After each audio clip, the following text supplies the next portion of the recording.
Kevin Arnold and Nick Paulus. Real G's move in silence like lasagna. As Lil Wayne told us and Baker Mayfield described Myles Garrett today, I guess that's a good way to describe Nick Chubb because he ain't going to say much, but he is going to put the performance out there. So great to have Nick Chubb back. Wyatt Teller, and of course, Kareem Hunt doing a lot of big things out there to spell Chubb as he got his legs back in that game. And the Browns did what we thought they would do against the Raiders 2 weeks ago. They get the win in mighty wins here in Northeast Ohio today, 10-7 over the Houston Texans. What's going on, everybody? This is the Voice of the Land live with Big Play here on our Twitter at VTL_pod, as well as the Big Play Facebook and YouTube pages and Sportscaster Live. I am one of your hosts, Kevin Arnold.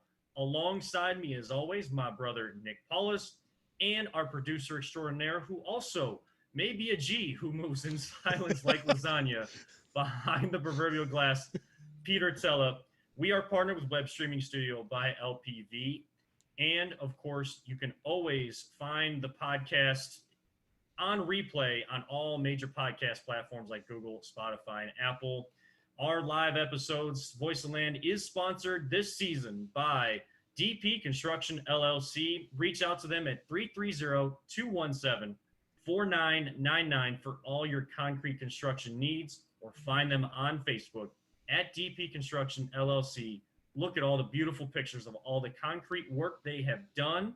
And of course, you can always get a quote there by messaging Tyler LaFrada through Facebook, and it'll send Uncle Steve out and get all of that great work done. Great people, fellow Browns fans, and just genuine, nice people that are willing to come out, help you with whatever you need. And a local company doing a lot of great things for the local community. They will stretch far and wide, won't they, Paulus?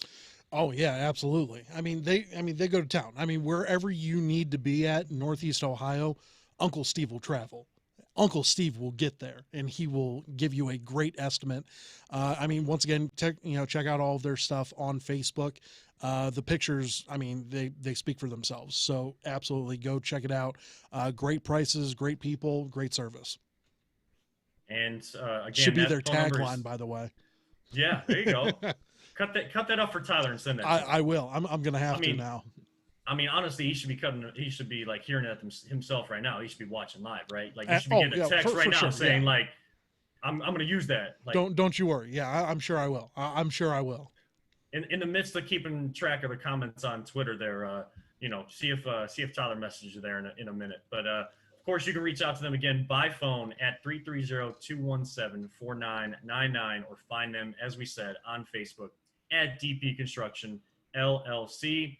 You can always find, as you see, as the names pop up on the screen, you can always reach out to Paulus on Twitter at CLE_Paulus. Myself at Kevin7, because I always come through in the clutch when it matters most.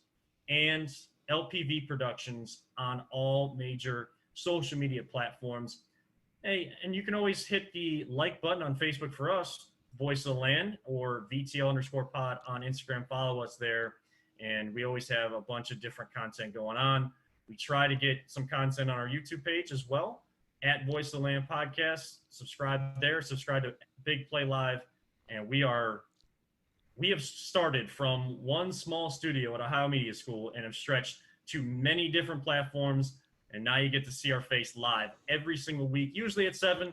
But of course, with the delay in the game today, and some technical problems today, as you may have noticed, I guess we should address the elephant in the room right now.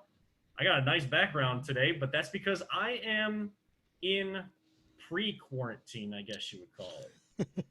I don't know how to describe this because, it's all this contact tracing for COVID, and this is, right. COVID-19 is still, it's spiking. It's a real thing. We want to send all of our best to the first responders, frontline workers, everyone fighting this virus. It's not going away anytime soon. Cold weather is here. They said it would get worse when cold weather got here, and it is. But kind of through contact tracing, maybe a contact of a contact of a contact, know a guy that knows a guy that knows a guy. Right. But again, don't want to make light of the situation. just to be extra cautious while we are 6 feet away from each other in the studio.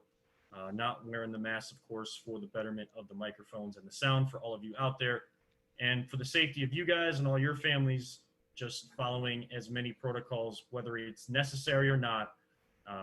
Just we find out tomorrow if a 14-day quarantine is coming or if we can kind of break loose of a 24-hour wait period for test results to come back. So you're going to get me here live in the Chez Arnold, as they would say in France. We kind of came up with a cool background here to celebrate Victory Sunday night and Victory Monday. And those guys are back in the studio. So hopefully everybody tuning in is enjoying, and we will get your comments in as much as we can. If you comment on Facebook or Twitter, we'll be keeping track of that all night. But the big story of the day, Browns back after their bye week. They get back on the winning track. They go to 6-3 on the year, beating the Houston Texans down at First Energy Stadium in what many of the players and coaches were saying after the game was worse than the Raiders game in heavy winds. Of course, they got delayed by that storm. They come away with a hard-fought 10-7 victory. Paulus, as you were watching that game, just kind of walk me through your overall thoughts, your feelings after that game. While Houston's not a great team, you got to win any way that you can, and you dominated the line of scrimmage unlike that Raiders game. You out-toughed Houston unlike being out-toughed against the Raiders. Yeah, I mean, you just said it perfectly. You and I, we were talking about this last week, and the Raiders out-toughed you 2 weeks ago. And then today, and once again, this is a 2-7 football team. It's not like we're dealing with the Steelers or the Ravens or, even the Titans who we have, coming down the list here for us. However, their offense is very good. I mean, Deshaun Watson is not a joke. I mean, their receiving core is legit in this league. And I know that they have a couple of no-name people, and it's not like they have Nuka, there anymore, which just made one of the greatest Hail Mary catches of all time. I know I had to get that in, because he's on my fantasy team, but it was fantastic. That all being said, he's no longer there, but Deshaun Watson's still balling out, and he's been doing a great job this year so far. I mean, we held him to 20 of 30 for 163 yards and 1 touchdown, actually breaking his multiple touchdown streak that he came into the game. I believe it was 6 straight games that he had at least 2 touchdowns or more, plus also having at least 275 yards passing. So, I mean, we broke a couple of streaks there for us. And honestly, I'm kind of surprised because I know our defense typically isn't that great out there unless we're getting turnovers. And that's something that didn't happen today. We didn't get the turnovers like we assumed we might get in this windy atmosphere that was going on. But I'm proud of how our defense stood up. We had a goal line stand. A bend but don't break, sort of mantra is, I mean, the Cleveland spirit, it seems like, for this defense. But I'm telling you, on that offense, God bless Kevin Stefanski. I guarantee he had to have been listening to opening drive, because I was talking about saying Baker Mayfield better not throw it 25 times. Like, I will beat someone if Baker Mayfield threw it 25 times. I would have beat someone down. I'm telling you right now, folks of America, I'm telling you right now, I would have had to beat somebody had he thrown 25 times in this weather. He threw 20 times, which is understandable. And like, they were all rollouts. They were play actions. I mean, we had the running game really didn't get going until that second half, but that's whenever the defense got tired for Houston. And then you just started seeing those gouging runs. For the first time in what feels like forever, we had 2 running backs that went over 100 yards. And Nick Chubb should have had 2 touchdowns had he not done the smartest thing I've seen a running back do for us ever. I mean, running out of bounds, conserving the clock, getting the first down, assuring the first down, and then just having us kneel it. I know it killed a lot of bettors and killed the fantasy people, but I mean, it was the smartest decision. And I'm so happy that we have Nick Chubb on this team, and we have him. Obviously, he's 100% again. And thank God for that, because we are going to start hitting a stretch of defenses that are awful. And if we can just run straight through them with this two-headed monster, be the greatest thing ever. Yeah, I just want to touch on that with the Nick Chubb going out of bounds thing, because Peter and I were actually talking about that before you got in studio there, Paulus, and I saw a bunch of people that were saying, "Oh, but my fantasy team, my points, like I could have, I'm Right. gonna lose just because of that." Of Because there were course. so many games going on. There were so many games in that 1 o'clock window today, and it's one of those where a lot of people probably, I would say 60 to 75% of matchups across fantasy leagues in America right now are probably pretty much over maybe one guy to go. Right. If you have a couple guys to go to tonight and tomorrow on Monday, I guess you're kind of lucky and especially if you're in a close one. But guess what? If you're a Browns fan, you should not be complaining. And Right, again, yeah. I get it.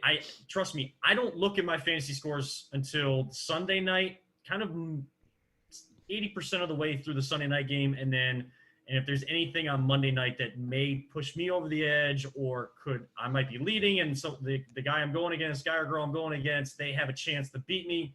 I keep track of that particular storyline. But Right. even if I go on these fantasy leagues and I see that Nick Chubb scoring that touchdown would have been the difference in one of my matchups, and yes, I understand money's on the line, Sure. I don't really care. For some people, because a lot guess of what? money. I understand. Yeah, and there's people that have a lot of money, so I'm not going to tell people what to do with their money or how to feel about where their money went. It's very difficult to listen to someone complain about maybe their fantasy team not doing so well. But guess what? We've had a lot of crap football since 1999, and we are 6-3 this year, and there's still a lot left for this team to give and progress towards, which we're going to talk about as we move forward tonight. And we've talked about it in the past, where there is somewhat of an empty feeling. Feels like there could be more to that record we have right now. But again, you're still with a winning record right now, with a chance at the playoffs, whether they have the 8th seed or not.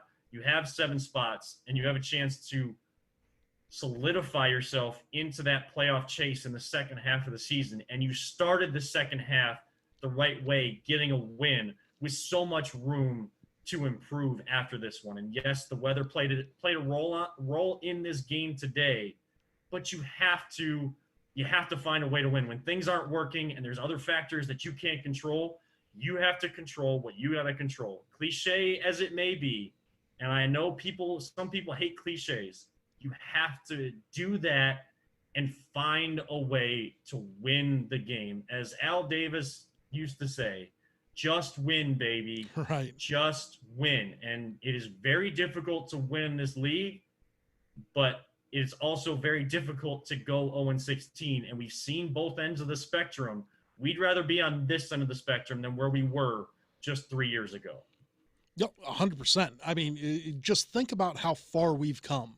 I mean, ever since getting Miles, I mean, we went 0-16 the year that we got Miles, because that was coming off of 1-15.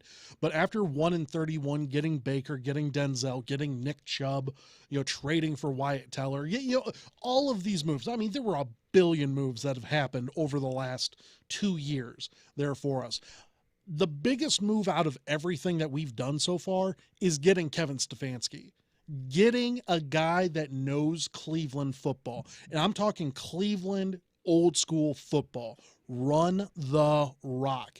I'm looking at our the stats right now.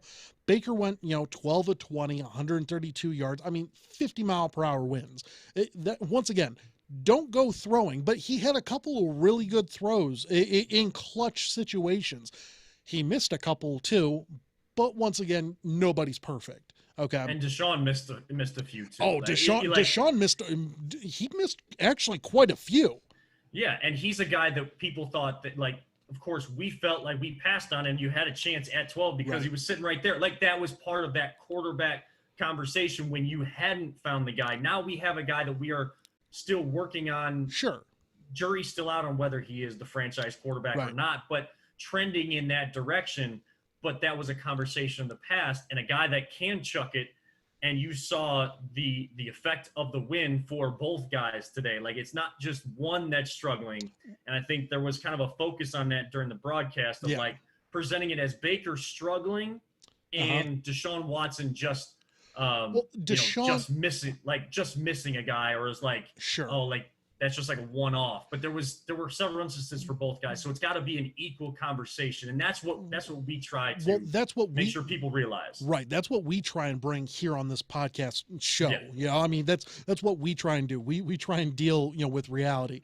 That being said, I mean, I thought both quarterbacks actually played decent, you know, for what happened today. Deshaun missed a couple of throws, Baker missed a couple of throws. But once again, Kevin Stefanski is the biggest trendsetter that we have here for this Cleveland team. Just for the pure fact that we ran the ball 41 times today. I mean, in conditions like this, you absolutely need to run. We ran 41 times for 231 yards. That's a 5.6 average. We had one touchdown. Honestly, could have, you know, should have had two, but I understand why we didn't do that. Once again, Nick Chubb, smartest dude out there. Kevin Stefanski even said, if you could have 53 Nick Chubbs, you'd do that all day. You know, and Nick Chubb is one of the hardest workers out there, along with him and Jarvis. I know Blessum's our boy. So, you know, we'll always absolutely bless him. But this team is, I mean, we're 6-3. Yes, we are still the 8th seed because the Dolphins and Raiders both did win. So right. That's unfortunate. But next week we have Philly. And Philly, it did not look good today. Philly looked pretty bad today. So they looked bad. Right after them, you got Jacksonville. I mean, those are wins that you absolutely need to have if you are a playoff team. And just to think, and once again, I'm thinking out loud, if you go 8-3, I mean, you are not, you know, you're not solidified a playoff spot. And by no means am I saying that, but you put yourself in the best position possible with the last 5 remaining games on your schedule. You absolutely can do anything you want at that moment in time. You control your destiny. At this very moment, I firmly believe the Browns control their destiny. Technically, do you need a couple of losses? Absolutely. But I don't think that that's not going to be a factor. I think the Dolphins are going to stumble somewhere. They have a young quarterback. And once again, the Raiders are the Raiders. They're going to screw up somewhere. Chucky is going to make a bad call somewhere. It's just who they are. They're going to get over, you know, they're going to get temperamental and, you know, get a flag or something, and it's going to lose them the game. As long as we don't do something stupid like that, we'll be okay. Yeah, and you have to control your own destiny right now. Like, it's not time right now to scoreboard watch, because if you do that and you don't focus on the task at hand of putting yourself in a position to maybe have to scoreboard watch in that final game or two, then you're only doing yourself a disservice. Right now, you take it 1 week at a time. You got this win. You enjoy it for 24 hours, and then you get right on to that Philadelphia Eagle film, and you try to go 1-0 this week, and try to get to 7-3 by the end of next Sunday. And you continue to put yourself in a position. You win the games you are supposed to win. As playoff teams, you win the games you're supposed to win. Doesn't always have to be the way everybody assumes it's going to be, or the way the Vegas line may say it's supposed to be, but you go win those games, and you compete and beat good opponents that you have left on your schedule as well. And then you prepare yourself, you put yourself in a situation where now you are battle tested. You're not just record wise in the playoffs, but you are battle tested for the postseason as well. And that's what the second half of this season has to be. It has to be about beating the teams you're supposed to be and finding a way to get battle tested, so that it's not just a one-off in the playoffs, or if it ends up being a one-off in the playoffs, it's one hell of a one-off in the playoffs. Right. And it's something that sets you up for success this year and a way to sustain going into next year. While momentum cannot be carried from one year to the next, and they're all different, having actual concrete stuff to build on. We have 6 wins right now. We had 6 wins all of last season right. Under Freddie Kitchens, who the year before that, we thought they were on such a hot streak with him as the offensive coordinator. Oh, having him as the head coach was just going to automatically put this team right, starting at the beginning of the season, on that hot streak. Like they were going to start right there. No, because there's several months in between that.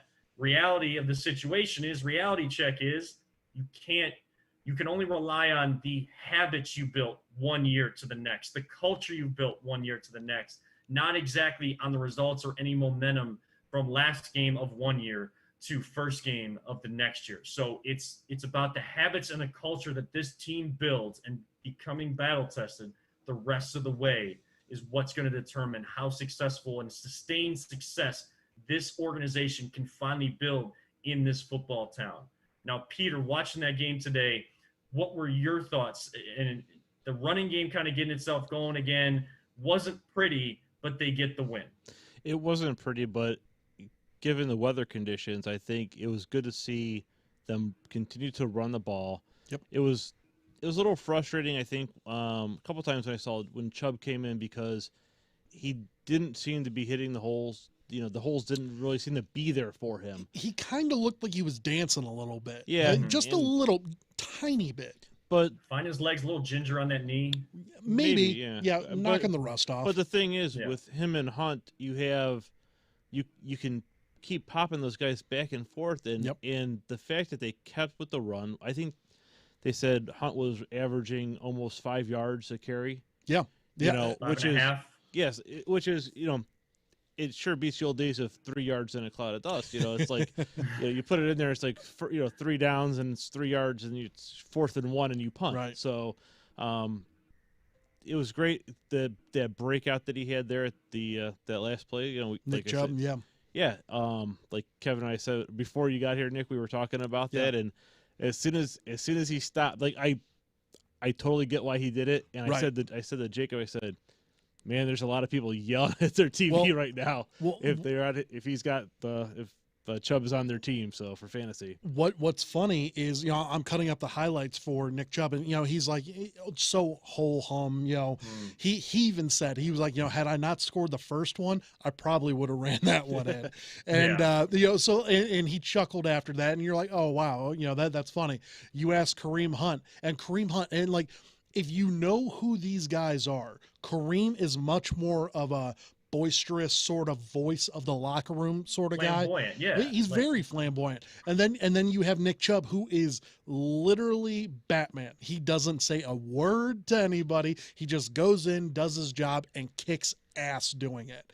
But, so you got a little chuckle out of Nick Chubb, but then you ask Kareem Hunt, you go, is that hard not to run that in? He goes, oh yeah, no, that it's definitely very hard. They told me not to do the same thing, but I probably would have ran it in, and it's funny because Kevin Stefanski's answering these questions. He's like, had Nick ran it in, I wouldn't have been upset, but we did tell him not to, so like, and Nick Chubb always listens to, takes orders well. So, I mean, it's fantastic to see this group of this running back group be so like friendly with each other. I mean, they're fighting for carries, they're fighting for yards, but they're fighting for each other more importantly than anything. And that is how a team is formed. That's how a culture is formed. That's how everything comes together. And we are seeing it before our very eyes,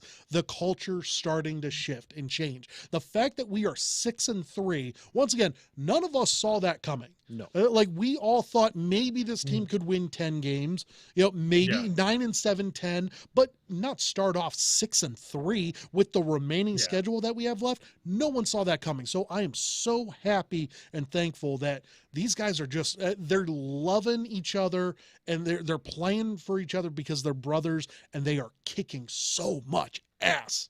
It's awesome.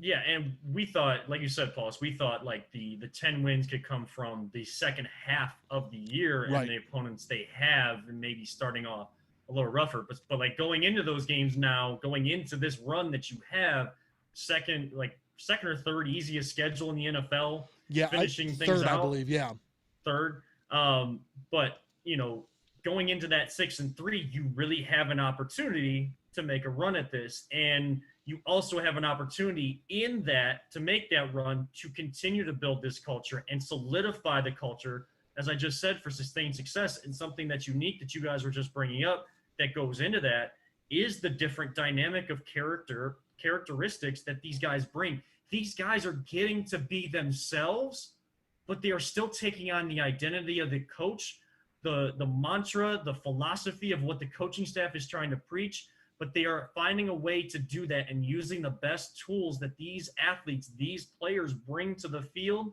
and allowing them to just be themselves. Nick Chubb isn't going to say a lot.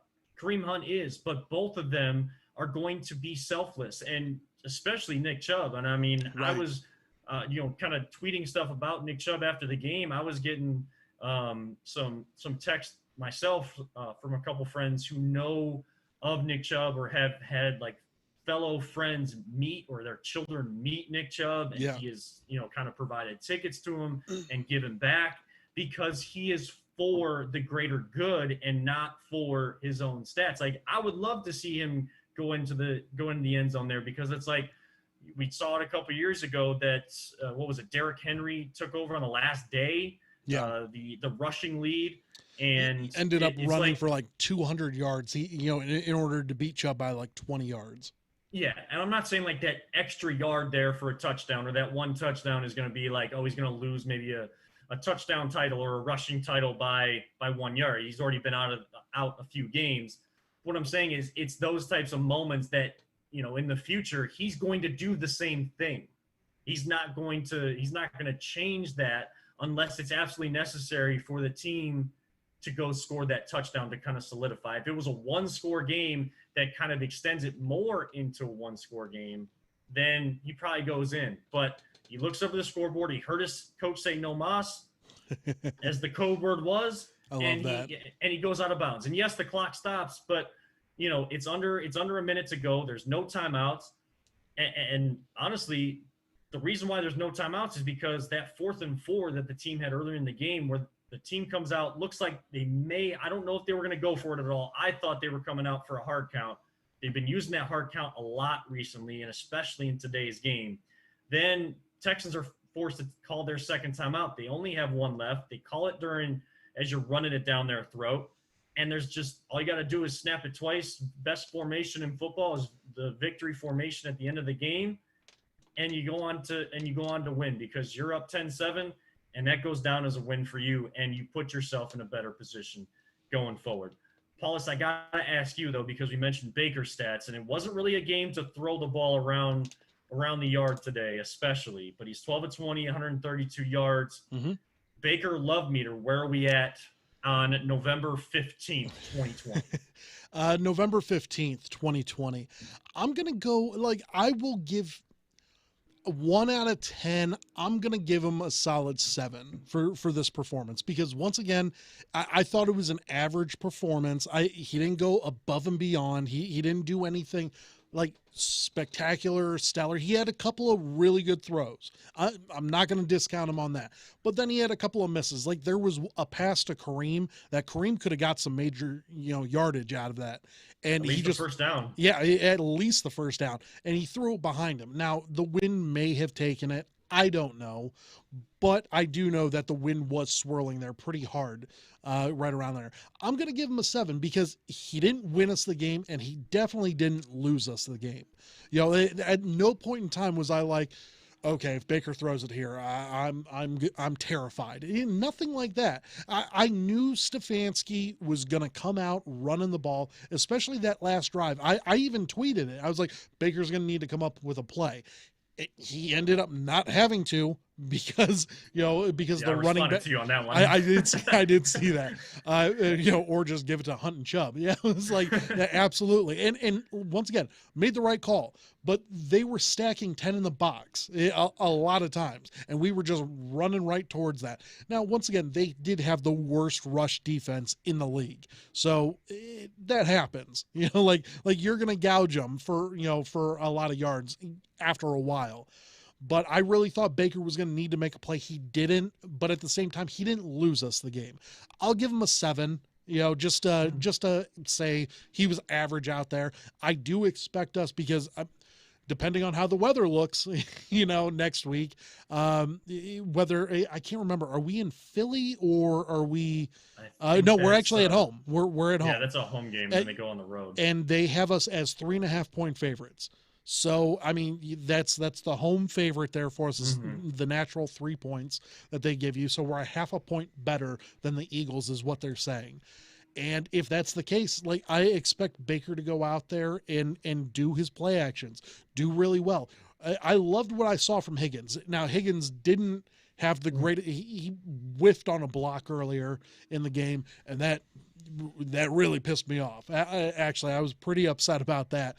But he came right back and made a first down grab. And, I mean, after that, he was fine. So I expect more out of those guys coming down the road. Hopefully we get a nice day. Hopefully we get a day where it's not a tornado out there, And, if that's the case, I think Baker's going to do an okay job.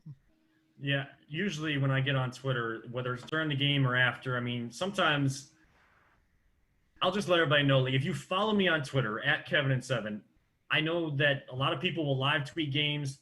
I don't, for a couple of reasons. One is because I'm on a stream, so I'm like behind, and I realized today the stream was like a minute behind because I was getting the notification of quarters ending, and I'm looking at the clock, and there's still like 45, 50 seconds left in the quarter. It's still a ball game. Yeah. So like when Chubb went into the end zone, I did tweet about that, but like I was going on, and I was seeing people's like timestamp like 2 or 3 minutes before mine. Like mine says now, and then everybody else says 2 or 3 minutes in the past.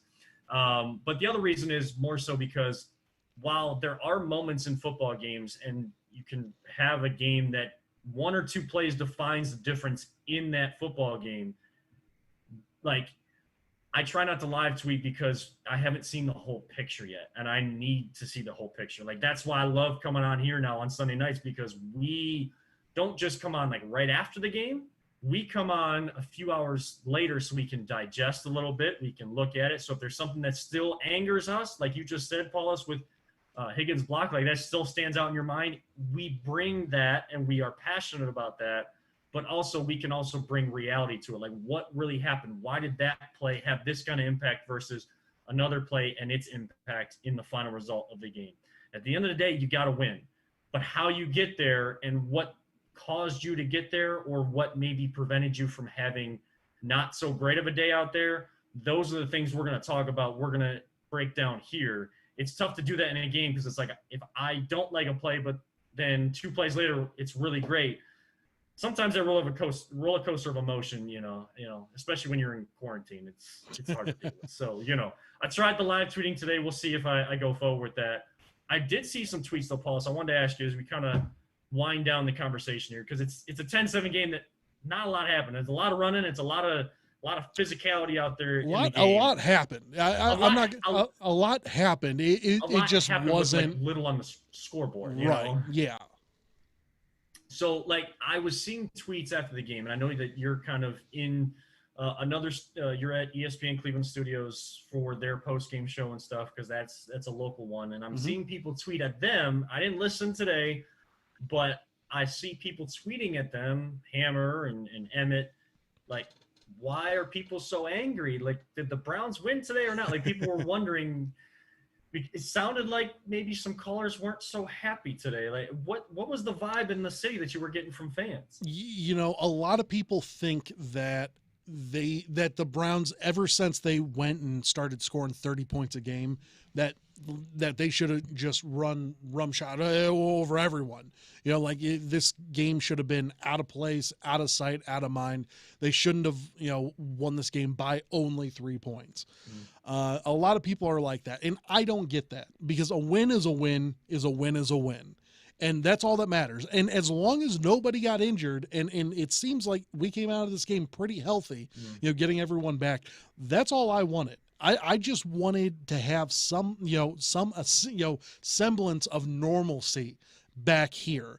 And once again, the winds are whipping, everything like that. I know, being on the radio with Mike Rizzo, the Wild Colt this morning, he was going crazy. He was, the weather shouldn't be a factor. The weather shouldn't be this. The weather shouldn't be that. I told him, I was like, dude, it's gonna be a factor. It just is.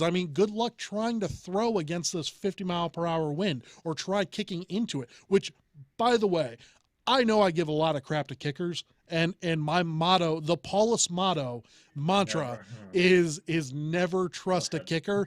Cody Parkey is slowly creeping up for me as someone that I might be able to trust, and like he's done. I'm knocking on wood I- right now. I The know. fact that you don't trust kickers and you're using the word trust. I know. And I know it's dumb because I know he's famous for the double doink.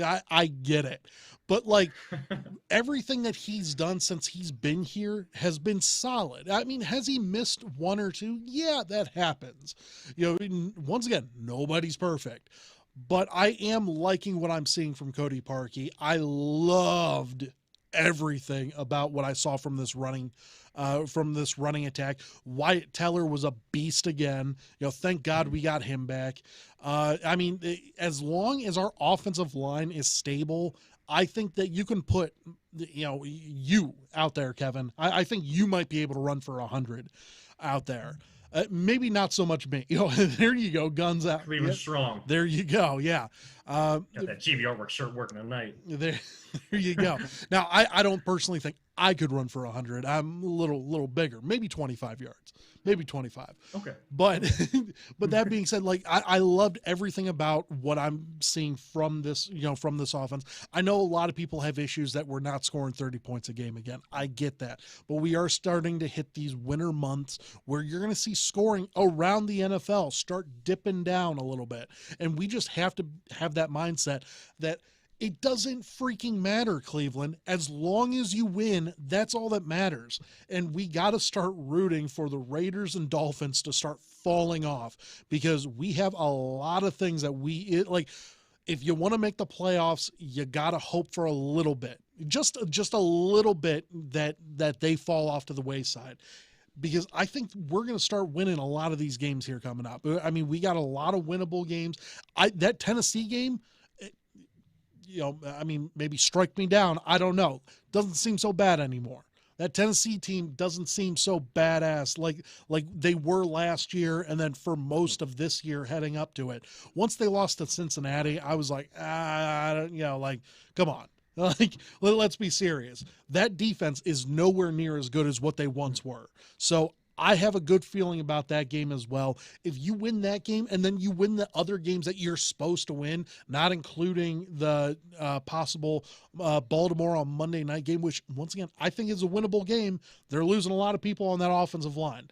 I think that's a winnable game. And then the Steelers game, who maybe they're, going to be playing the B team out there because they might not need anybody else out there, but you have a lot of winnable games, and you just have to stay healthy and continue to pound the rock.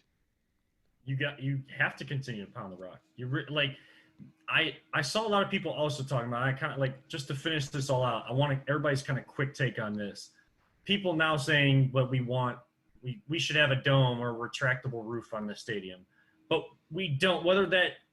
I think that a retractable roof would be something that could open up more opportunities, and that's more going into the off season. But not having the retractable roof and wind that swirls in that stadium is an advantage and is AFC North type football. You want to suffocate physicality wise your opponent, which for the most part today they did. While it doesn't show up on the scoreboard, they could have won 17-7 or at least 16-7. Right. Knock on wood, Cody Parkey makes that final kick, because there's nobody in Chubb's way. He's scoring, if not for timing or time management purposes, on that final play. But you need to be the team that out-toughs, out-physicals those opponents that come in. The weather conditions, you should love it. I saw the pictures before the game with Mac Wilson and Taki and the linebackers jumping up, and Baker looking up to the sky and just taking the rain and the wind in with him. Loving the conditions and knowing we're about to just push you all around and there's nothing you can do to stop it. And as each quarter goes on, your legs are going to get tired and we are going to dominate you. The Raiders did that to them 2 weeks ago, and that's why we were so upset to be 5-3 at the bye week and not 6-2. Not because they were over 500. We think that there's any problem with that. It's because of the way that you lost. You completely flipped that around today, and you out-tough out physical and suffocate the other team with your physicality, and that's what got you the win, and that's what makes you feel good about being 6-3 and coming out of this game knowing that there's room for improvement on offense, and you want to see that improve as the season goes on, but you can win a game in weather conditions and take advantage of the weather conditions you're going to see here in Northeast Ohio. Do either of you guys think that this stadium needs a dome or a retractable roof? Is that a conversation?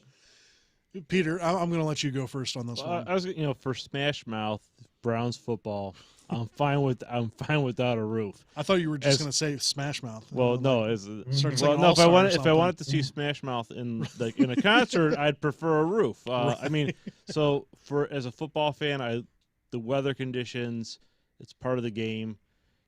As a taxpayer, right. I wish it had a retractable roof so they could use it for more things. But that's all I'm saying. And you know what? That's a good point, because I honestly do believe if we did have a roof here, retractable or just a straight up dome, I think we probably would have a Super Bowl. I mean, the city's layout. I mean, if it can hold the Republican National Committee the convention and all of that stuff, you can hold a Super Bowl here. Hell, we're going to have the draft here, hopefully, fingers crossed, within the next 6 months or whatever it is. So I think you can hold a Super Bowl here. They'll never do it. The only time that they ever did it in a cold weather situation was in New York. I think it was for Super Bowl 50. And that was, I believe that was the Seahawks versus the Denver Broncos. I actually ended up winning a slap bet on that. So that was a lot of fun, actually. I got to slap someone. That's best way. I know. Okay. How I Met Your Mother. Don't worry, I know. No, okay. I'm just throwing it out there. But anyways, I would have slapped you if I was in studio. Good point. Like, there we go. Yeah. To give people the point of it, but right, I can't really do that. Like I can't. Right. Oh. Right. Which put the sound effects in on edit. Right. Yeah. We'll have to do that. But yeah, no, for the Super Bowl purpose, the sole purpose to get a Super Bowl here, I would be for it. But I love these weather conditions. Honestly, conditions like today, maybe not so much wind, but the cold weather, the snowy games, the rain, the hail, everything like that. That's what it's all about being a Browns fan. Those are the funnest tailgates. I know no one can really tailgate right now anyways, but those are the best tailgating situations out there. It is so cold. You are layered up to the max, but it is so much fun out there.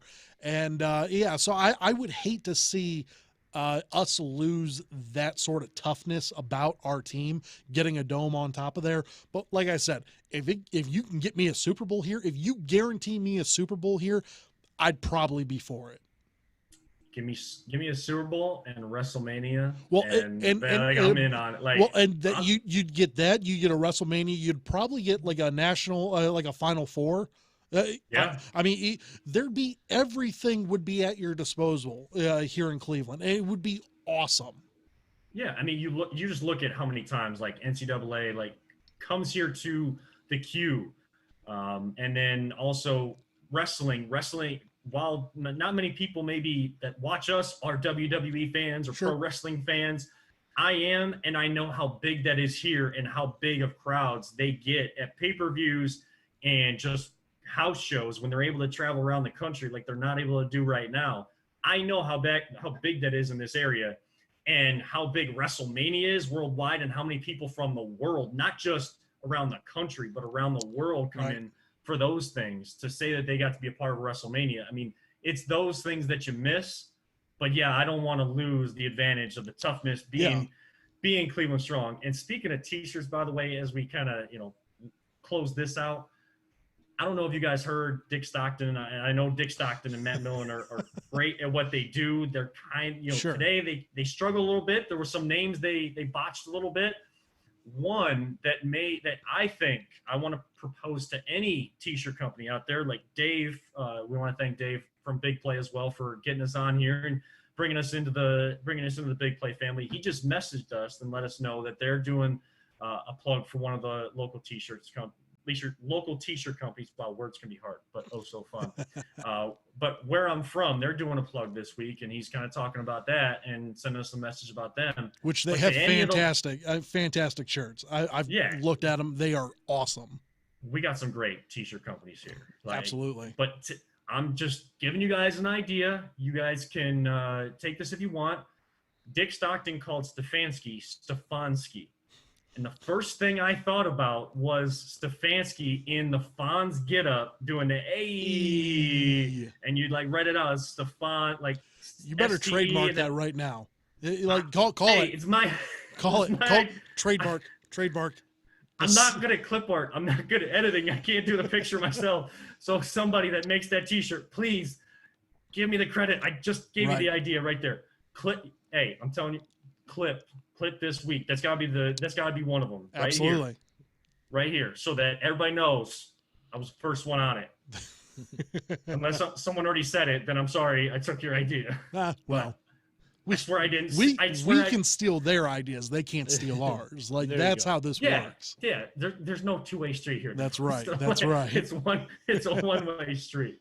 And we do have some comments on Facebook too. I just wanted to kind of get to my sister in Seattle saying that we don't want to jinx it, but 2020 could have a happy ending. We were talking about the playoffs there. All kinds of words with the W going around Cleveland today, but most importantly, the word win with the W in there is what we got today, and that is true and great for business. Great for business to get the stadium the way it is, according to Janet Fenstermaker out there watching as well. But Browns win 10-7, and you can break it down so many different ways, but it's a team that took a loss, and you saw them learn a lesson from that Raiders loss and really turn that around and are ready to really hit the ground running, figuratively, literally, metaphorically, in this second half. And hopefully we do have a playoff run in us. Also coming up this week, we won't get a chance to kind of preview it at any other point. So we do want to touch on the NBA draft tonight, because the Cavs have the 5th pick on Wednesday night. We finally have an NBA draft, as that's been pushed back so many times. NBA season getting started on December 22nd. A lot of rumors floating out there nationally and on, of course, for the Cavs as well. Unfortunately, Kevin Porter Jr., who is a bright young player for the Cavs, he was arrested this morning in Mahoning County on improper use of a firearm in a motor vehicle and possible misdemeanor for marijuana possession as well. I didn't know about that one. I knew about. See that? Well, I saw the gun related charges and stuff like that. I saw his mugshot was. Dude, come on, man. Like, I'll continue, but like I just come on, man. Like why are you doing this? You had 8 months to screw up. You had 8 months to screw up, and you screw up literally 5 days or 4 days before the NBA draft. Come on, man. It's tough to see because I just saw a video of him working in the gym. I forget who it is. Cole Anthony, playing against Cole Anthony. I believe the trainer is like Chris Brinkley or something like that. Yeah. But I need to look up his name again. But he was just in the gym working on his game, and you see these highlights of him in the gym, and then you get this report today as you're getting close to the draft. And there are rumors that Kevin Love could be traded, and that they're really high on Obi Toppin out of Dayton, or Danny Avita, I think from overseas. I forget which. It's one of those foreign-born players, right? But you have the 5th pick, Paulus. What are you looking for from this team? Do you want to see them make a trade to try to trade up? I mean, there was even a report or like a rumor, Kevin Love, there could be a trade involving the Golden State Warriors. I did see that. Cavs. Would that be for the 2nd pick? And then they have their choice after either Anthony Edwards or LaMelo Ball goes. What do you want the focus for the Cavs to be at 5?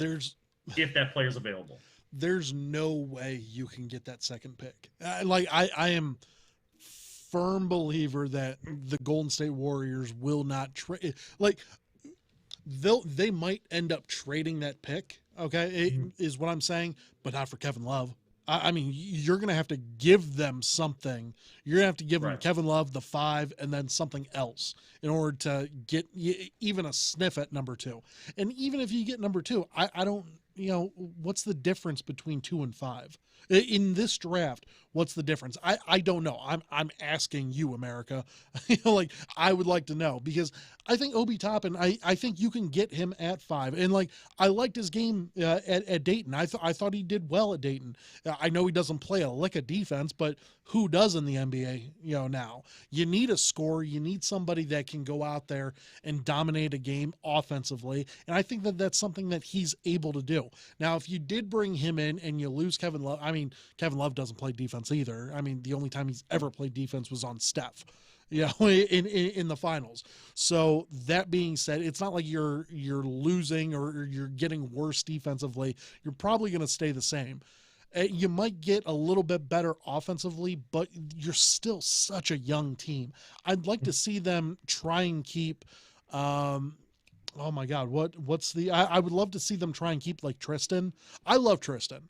I know he gets a bad rap, nowadays, but for just being like a one-sided player basically, but I like his game personally. And I honestly like him as a leader of the team.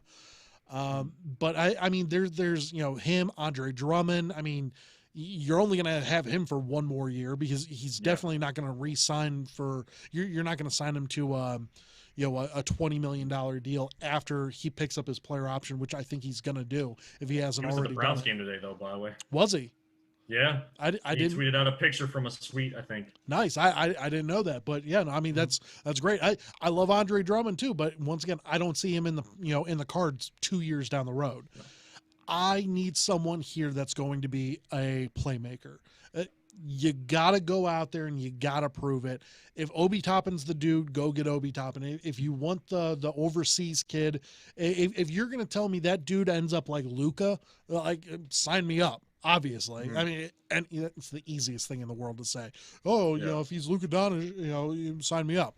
But I need a playmaker here, to someone alongside KPJ, Sexton, even Garland. Garland, had his moments, a lot of bad moments, but he had his moments. I need to see more out of this young team. I love JB Bickerstaff. I love the direction that we have. At the coach there for us, but I need to get a playmaker. So if you can get one at 5, great. If you got to trade up, then do it. Obi Toppin has been my guy this whole time. Okay. And our buddy Jordan Zerm is not about him because undersized, question marks about his outside shot and his defense. Obi Toppin has been saying he's going to prove people wrong with that. He's going to have to, because it is a legit question mark about Obi Toppin. But just watching those Dayton games, and I think the disadvantage for a guy like Obi Toppin, even being a top 5 player, and he will go top 5, if not top 4 in this draft, a disadvantage is the lack of the NCAA tournament. And that's another ramification of COVID-19, because a team like Dayton that has developed a great basketball program was going to make a run in the NCAA tournament. I am convinced of that. I'm not saying to a Final Four or national championship or anything like that. Potential, but they were going to make a run in that tournament. And it was going to have to do with Obi Toppin, and he was going to show out more on a national stage, because while he may be undersized and he can't defend, that dude is a guy that's going to go to work for you, and a guy that you want to bring in, and a guy that, just when I watch his game, not just from the stats that he puts up or the dunks he puts down, it's just an attitude that he brings to the floor. And when you are an NBA player and a guy that you have question marks coming in and you want to prove yourself, you need to be a guy that's willing to go out there and do it all, scratch and claw, and find a way to continue to get better every single day out there on the basketball floor. And these young guys are going to be itching to get out there because they haven't played in so long. Usually they've been drafted already. They've been in camps. They've been working out with trainers. They haven't really been able to do anything. But Obi Toppin is my guy. I can't necessarily pinpoint one thing over the other to tell you guys why, but I just feel like he is that dude. And if I'm wrong, I will come on here and say that I'm wrong. That's for sure. If they end up drafting him and I'm wrong, or if they don't get him and he ends up being a flop, I will say, well, look, we got the better end of the deal of who we drafted, who fell to us versus Obi Toppin. Right. It's just he is that dude to me, like Mr. Everything. When we talked about on those CDC games, like Mr. Do It All, Mr. Everything. Right. He has that dog mentality in him to do that on a basketball floor, and only having 5 guys out there, that impacts the game that much more. Yes, he has to improve his outside shot. Yes, he has to improve on defense. But he is my guy. Now, the other guy we were talking about that could fall to them, Danny Avita, he is Israeli-born. He played for Maccabi Tel Aviv. I was taking a look at that. Is that David Blatt's team? I'm not sure if I know coaches. I know he was. He coached a Israel team. I can't remember if that's it though.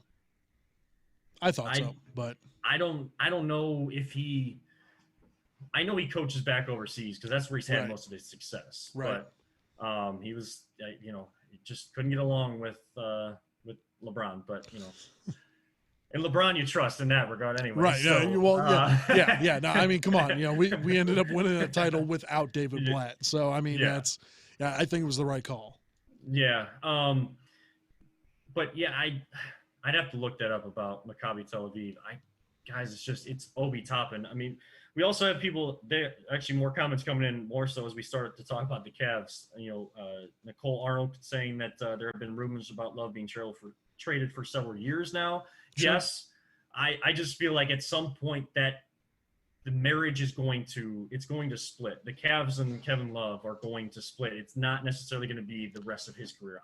I don't see that happening. Yeah, if they could have traded Love already, they would have. That's what it basically comes down to. And it was Maccabi Tel Aviv. I was right. 2010 to 14. Nice. There we go. Okay, yeah. Wikipedia for the win. There we go. David Blatt. I knew it. I knew he coached one of those teams. It's not my encyclopedic I'll give it to you. You didn't have to say Wikipedia. Come on. Anyone that listens to the show knows that I would not know that. And then someone else saying that Michael Hill saying about Dylan Windler for the Cavs, who got hurt. He was a sharpshooter for the Cavs. Who apparently he wants to know more. I want to know more. So, I want to see that guy on the floor. So apparently, and this is coming from Emmett Golden, host of the Next Level on 850 ESPN Cleveland. Shout out, E. I hope you're well, man. Yeah, I saw E today. He's doing really well. I actually saw Aaron today too for the first time in 9 months. He came in the studio. Power out. Yeah, power's out. Exactly. All the best to him. Because I know that in that area where he lives, I know the power can go out easily. If he's coming in, it has to be power out because he's trying to protect his little one too. So. Yeah, no, absolutely. But I mean, he's been doing a great job. But E was talking about that, and E was basically saying how Dylan Windler basically one-handed. I mean, was shooting from 3, and I mean, he was going deep with it. I mean, he looks great in practice. It's just we need to see more, and we obviously need to see him play in game. But apparently, he is a expert sharp shooter out there. He looks fantastic. Apparently, he's the guy I wanted to see this whole time. Right. Like that was the guy I wanted to see on the floor this past season. Yeah. Of course, I was talking about power going out, and of course, my video goes out. But right. Yeah. But yeah, I want to see a guy like Obi Toppin, or even if it's Danny, because those are like small forwards. Those are wing players in a position that the Cavs have struggled to find. Now, if Obi Toppin does not develop on defense, you're still looking for a wing player, because in the NBA, while it's positionless basketball, you need wing defenders.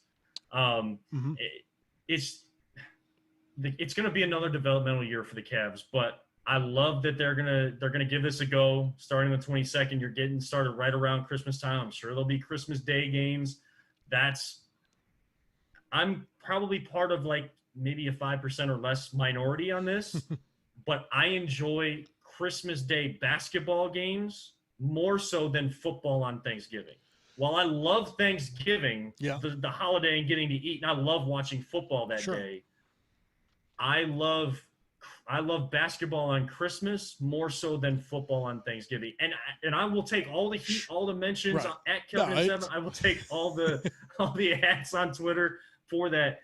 But that's just, you guys, I talk about basketball way too much sometimes. Well, no, and that's just how I am. It's not too much, but I view basketball, and just my last thing here before we wrap it up. I view basketball starting. I know typically it'd be starting like now, at the end of October, November timeframe.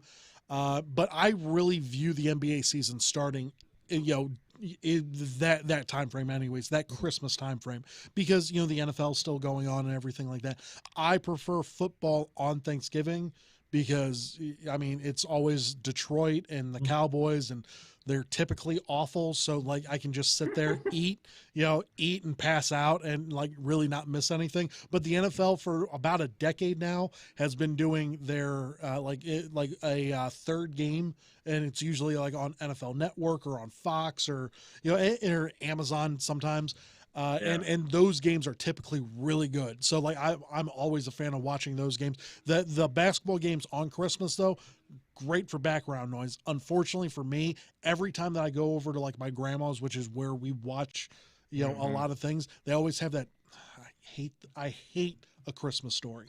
I hate A Christmas Story. Sacrilege. Wow. It's because I've seen it a billion times, and I hate Ralphie. I hate his stupid little face. I just can't stand the kid. He should have got his ass kicked a lot more, but I know it's hot takes. They're gonna run you out of Cleveland. Go right ahead. I don't care. You know what? Never been to the house either. Suck it. I do like the lamp though. I'll give him props where props are due. That lamp is awesome. Fragile. He must be Italian. Must be Italian. I think it's fragile. I do like that, but yeah, no. For the most part, no. That movie can kick rocks. So.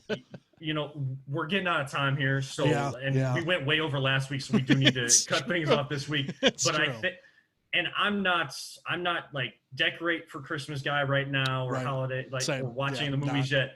I think once we hit December, we need to have a segment at the end of one of these episodes and get back to that point you just made and see if there's a movie or something about the holidays or holiday movies, songs that Christmas movies you to no end. We'll go into that once December hits, for sure.